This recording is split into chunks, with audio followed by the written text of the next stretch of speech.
நிமிஷத்துக்கு 4 தற்கொலை என்கின்ற வீதம். இவ்வாறான சம்பவங்கள் ஏன் நடக்கின்றன, இதற்கான காரணத்தை நாங்கள் பார்ப்போமாக இருந்தால், எங்களை வீட்டுக்கு கிட்டையும் ஒரு பொம்பளை பிள்ளை 15 வயசு பிள்ளை 4 நாளைக்கு முதல் அவவும் சூசைட் தான். உங்கள்கிட்ட இருக்கிற பிரச்சனைகளை நீங்கள் யாருக்காவது சொல்லணும். கடந்த சில நாட்களாக சில வாரங்களாக இந்த யாழ்ப்பாண மாவட்டத்தில் வடபகுதியில், குறிப்பாக யாழ்ப்பாண மாவட்டத்தில் தற்கொலை முயற்சிகள் அல்லது தற்கொலைகள் நடைபெறுவதனை கூடிய அளவில் அவதானிக்கக்கூடியதாக இருக்கின்றது.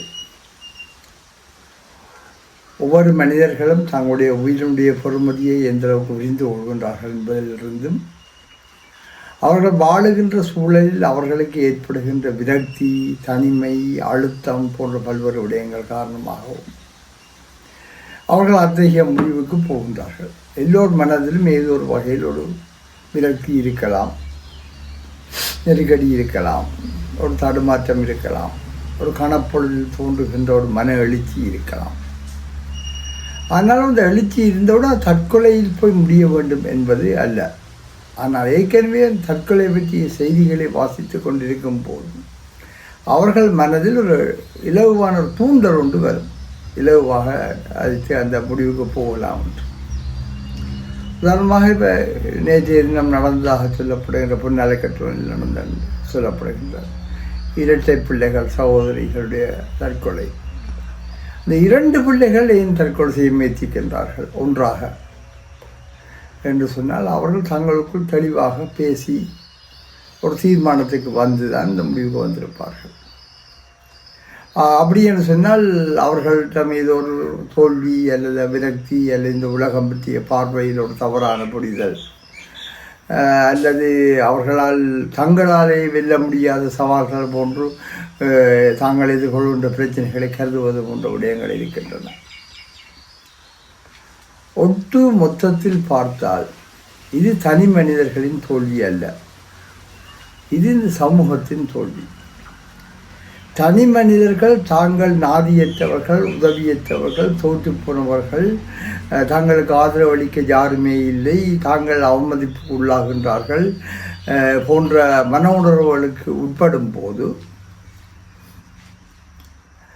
அந்த மன உணர்வுகளிலிருந்து அவர்களை விடுவிக்கக்கூடிய சாரளங்கள், அதாவது கதவுகள் அவர்களுக்கு தெரியாமல் போகும்போது தான் அவர்கள் தவிர்க்க முடியாமல் இப்படியான தோல்விக்கு போகின்றார்கள்.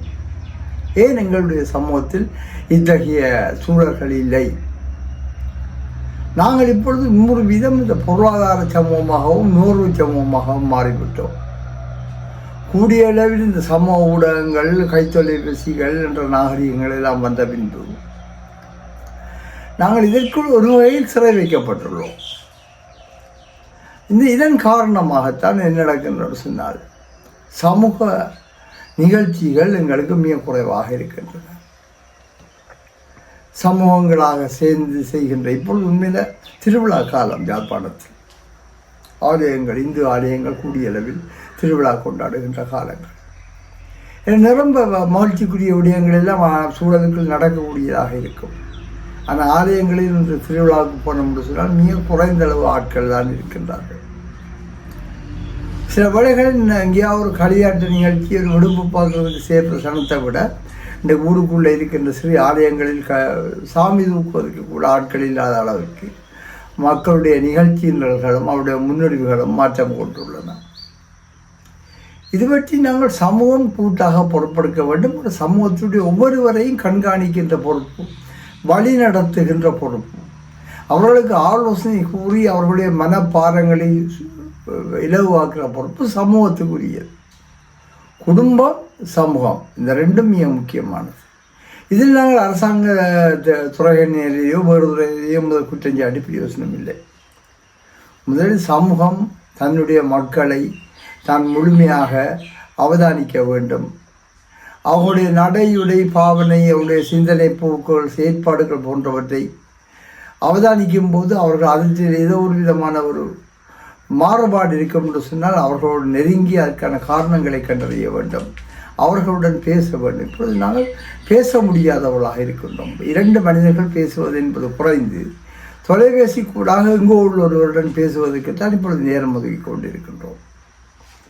வீதிகளில் மோட்டார் சைக்கிள் ஓடும்போது, சைக்கிளில் ஓடும்போது, வீதியை கடக்கும் போது கூட தொலைபேசி எங்களுடன் பேசிக்கொண்டே இருக்கின்றது. இது ஒரு நல்ல பழக்கம் என்று சொல்ல முடியாது, நல்ல பண்பாடு என்று சொல்ல முடியாது. அந்தளவுக்கு எங்களுடைய வாழ்க்கை மிகவும் வேகமாக்கப்பட்டுள்ளது, தொழில்நுட்ப புரட்சியாக்கப்பட்டுள்ளது. ஒவ்வொரு கணமும் நாங்கள் செய்ய வேண்டிய வேலை அதிகமானது, அப்படியெல்லாம் சொல்ல முடியாது, எல்லாம் பொய்மை. முன்பு இந்த தொலைபேசிகள் இல்லாத கைத்தொலைபேசிகள் இல்லாத காலத்தில் நாங்கள் நிதானமாக வாழ்ந்திருக்கின்றோம். இப்படி ஒவ்வொரு சிறு விஷயத்துக்கும் அடுத்தவுடன் நாங்கள் எதிர்ப்புகள் கதைப்பது, அது ஒரு உடனடியாக பதிலுக்கு சொல்லி முடிப்பதில்லை. இருந்து மிக தேவையில்லாத விடயங்களெல்லாம் பதில் நேரத்தை போக்காட்டுவது. இந்த இந்த இந்த நெருக்கடியில் மனிதனுக்குமான உறவு மிகவும் பலவீனப்பட்டு போய்விட்டது. நாங்கள் எங்களுடைய சமூகம் பற்றி ஒரு முழுமையான பார்வையொன்றை கட்டியெழுப்ப வேண்டும். சமூகத்தின் மத நிறுவனங்கள், மத குருமார்கள், ஆசிரியர்கள், இவர்கள் இந்த மத குருமார்களும் ஆசிரியர்களும் மிகவும் முதன்மையானவர்கள் சமூகத்தை வழிகாட்டுவதற்கு. ஆசிரியர்கள் என்பது பள்ளிக்கூடத்துக்கு படிப்பிக்கின்ற பாடங்களை படிப்பிக்கின்ற ஒரு வேலையாளாக தன்னை கருதக்கூடாது. இன்று சமூகங்கள் ஆசிரியரை ஒரு வேலையாளாகத்தான் கருதுகின்றன. சமூகத்தின் சொத்தாகவோ, சமூகத்தின் வழிகாட்டிகளாகவோ, சமூகத்தின் வளமாகவோ ஆசிரியரை பார்ப்பதில்லை.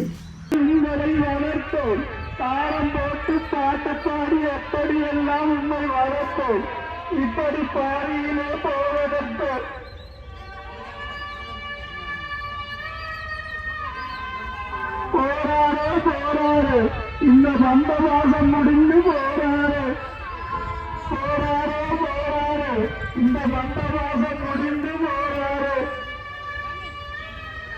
மறுவந்தத்தோடு வருவீர்களோ மீண்டும் குழந்தையாக உங்கள் செல்வங்களே, மறுவந்தத்தோடு